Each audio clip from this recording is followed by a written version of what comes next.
Okay, now that you have your sunglasses, you will need to draw a reflection in the lens. You can either draw a memory, like a happy memory from the summer, or something that happened recently. You could draw something that you would like to see, or maybe even a fantasy that you have. Really, it is up to you. Remember to draw lightly with your pencil first. We will be tracing these with Sharpie later. I decided to draw a memory from this past weekend. I went up to Wisconsin and we bought some apples from an apple orchard. So that's what I drew in pencil. After your drawing is complete, you will need to cut out your sunglasses. I like to cut just right outside the black line. That way, I still have a nice black outline from my sunglasses. Make sure you add just a thin line of glue about 1/2 inch from the edge of your sunglasses. That way the glue won't seep out and your sunglasses won't look super bumpy. Place it a little above halfway on your paper and really smooth it down and give it time to dry. After your glue has had some time to dry so that your paper is not so wet anymore, you will need to trace all of your pencil lines with Sharpie. And since these are small drawings, I would recommend using the ultra fine Sharpie just so you can get higher detail in your drawing. Next, you will need to color in the drawing that you did to your sunglasses reflection. We really want these to pop. We want these to be the focus of our portraits. So that's why I'm using marker, just because they're a bold, vibrant color. However, if you would like to use some colored pencils for a portion of your drawing, just ask me and I will get you some of those as well. Don't forget to color in the frame of your sunglasses after the lenses are all colored in. Now, since the eyes are the halfway point of your head, we want our sunglasses to be halfway between the top of the head and the chin. So what I'm going to do is draw a mark close to the top of my paper. That will be the top of the head, and then I want about the same amount of space between the sunglasses and my chin. So I'm going to do another mark for the chin. Now I'm going to draw a dotted line. The reason why is this will be erased later. Very lightly with my pencil, a rounded line up to that original guideline for the top of my head. You might not be able to see it in my video, but I will darken it up later.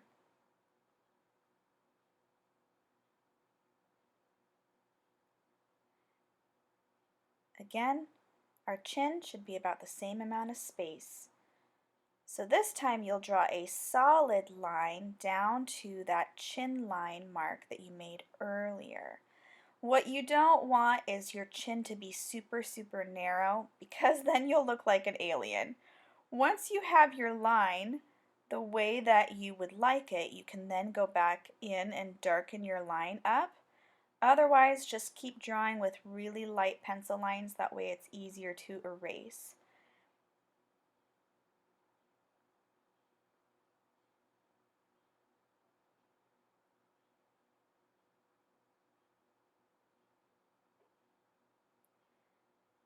The final shape of your head should sort of resemble an egg, where it gets a little bit narrower down by your chin. Now, a lot of times what I see people do when they draw their neck is they draw it way too skinny. That's not going to actually support your head.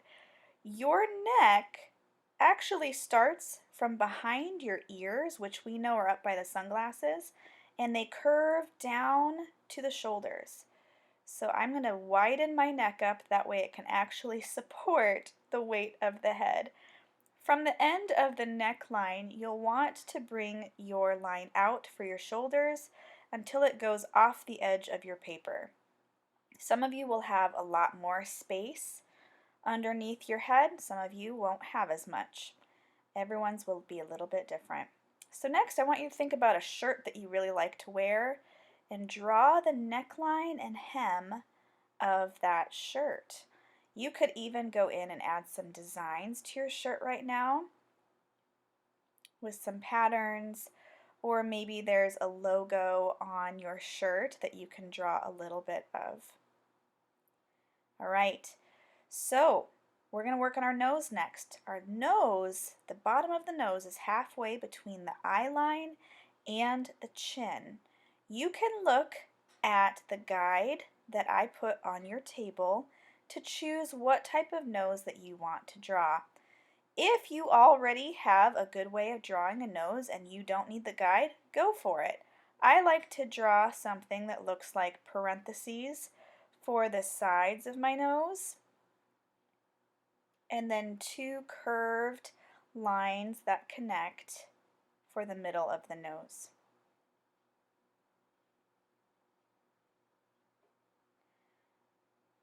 After your nose is drawn, halfway between the chin and your nose, that is where we're going to draw the mouth. Again, you can use the guide to choose a mouth that you want to draw. Try to choose one that kind of looks like you and your personality. So when I draw my mouth, I know that I have pretty skinny lips, so my lips are going to be very thin when I draw them.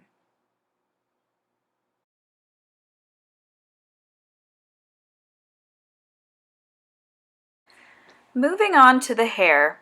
This is where I see a lot of students drawing incorrectly.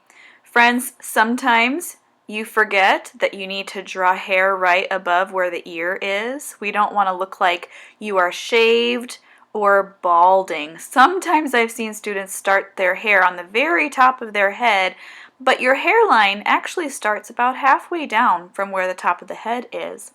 So I'm going to draw short hair first. If you have short hair, you can look at the guide. You may have to look in a mirror to find which hair style works better for you, but you're first going to start by drawing either a zigzag or a curvy line across the forehead to show what your hairline looks like across your forehead. Now you also then want to do an outline just outside of that dotted guideline to show what the outside of your hair looks like. Again, if you need to look at the guide or in a mirror to show what your hair looks like, please do so. Now if you are wanting to add sections for your hair to do patterns and Zentangle later, right now you can break your hair into sections. Oops, I forgot to erase my dotted line. We don't need that anymore. After your outline for your hair is drawn, you can go ahead and erase that. I'm going to finish adding some lines just to separate my hair into sections, and that's pretty good. I think it's good to go. But what about long hair? If you have long hair, the first thing you'll have to decide is where the part in your hair is. So I'm going to draw mine off to the side, and then from that part across the forehead, you're going to draw a curvy or zigzag line to show where your bangs are or how your hair goes around your face. And then from the top of your part line, just outside of the dotted line that we did earlier, you're going to draw the outline for your hair down to the length wherever it hits. Maybe you have shorter hair, maybe it goes past your shoulders. Again, you can use the guide to help you find the hairstyle, or you can look in a mirror. I have long, wavy, sort of curly hair, so I'm going to draw that outline all the way down from the other top of the part. Draw it down all the way. If you need to draw your hair to give it a little bit more volume, just add another line from the top of that part. Now from here, you now can erase that dotted line. We don't need that guideline anymore. Now lucky for you girls, if you got long hair, oh, and boys too, you can add sections a little bit easier than short hair. So from that part line, you're just going to add a few more lines in. By the way, if you want your hair to look like it's on top of your shoulders, just draw it over your shoulders and then erase the part of the shoulder line where the hair crosses in front of. So I'm going to just add a few more section lines and the same thing on the other side to finish off the hair.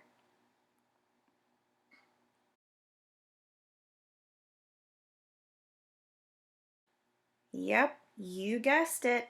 The next step is to retrace all of your lines in Sharpie. After you've traced your lines, take an eraser and go back and erase any stray pencil lines that are still left. What I want you to do next is to darken up some of the lines in your hair. This adds variety, which is one of the principles of design, and it simply makes your drawing a little more interesting to look at because all of the lines are a little bit different. Alright, you have the option of adding Zentangle, which is basically a bunch of patterns, and using these packets as inspiration to add patterns into the sections of your hair. So I'm going to speed this video up and you're going to see me draw really fast. So those of you that wanted to add the details into your hair like Zentangle, now's the time that you can do that. However, if you don't want to, that's totally fine, but what I want you to do instead, if you're not going to have patterns in your hair, is to add more detail to the shirt of your self-portrait and maybe divide your background into sections and then add Zentangle into the background. Since Zentangle usually takes a little bit longer to complete, if you are not using Zentangle in your hair, you will be required to paint your entire picture. If you are using Zentangle in your hair, you will only have to paint certain parts of your portrait. For those of you that chose not to do Zentangle, you will be required to paint your entire picture. If you did Zentangle in your hair, you don't have to worry about doing the skin color unless you have extra time. We're going to be using watercolors to mix our skin color, but we can't mix them directly on the trays or it will make the trays muddy. I start with the color white and then I'm going to add more colors to it. Now you may notice because these watercolor trays have been used last year that the color white on your tray might be a little bit dirty. So if you get it wet, you can use a paper towel to try to clean it off as best as you can. So go ahead and get your brush wet and scrub into that white, and you want to create a pile of that white watercolor on a separate tray or a plate. So I'm trying to get like a puddle of water with that white mixed into it on my tray. After I think I've got enough there, then I usually add a little bit of brown. So after I've got enough white, I'm going to rinse my brush off and wake up the brown.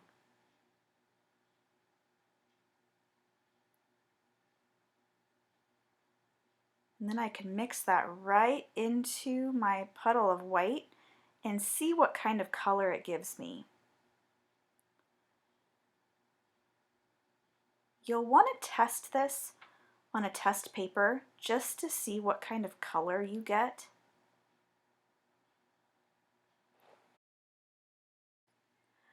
Go ahead and hold that paper up to your skin to see how well it matches your skin tone. You may need to add more brown or more white to make it darker or lighter, depending on what your skin looks like.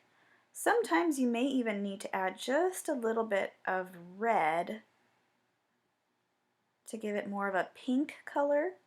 Just make sure that when you think that you have the color the way that you want, that you make a much bigger puddle on the tray, because once you run out, you'll have to mix more and try to get it the exact same color. So just keep experimenting until you get the color that you need. So once you have your color ready to go, paint your skin in, but like I said, you may run out. So sometimes you may have to mix a little bit more, and don't be afraid to go over areas that you've already done. When you're ready for your lip color, all you need to do is add just a little bit more red into the skin color that you already created. And then after that, all that's left to finish your picture is to paint the rest of it in. Have fun, guys.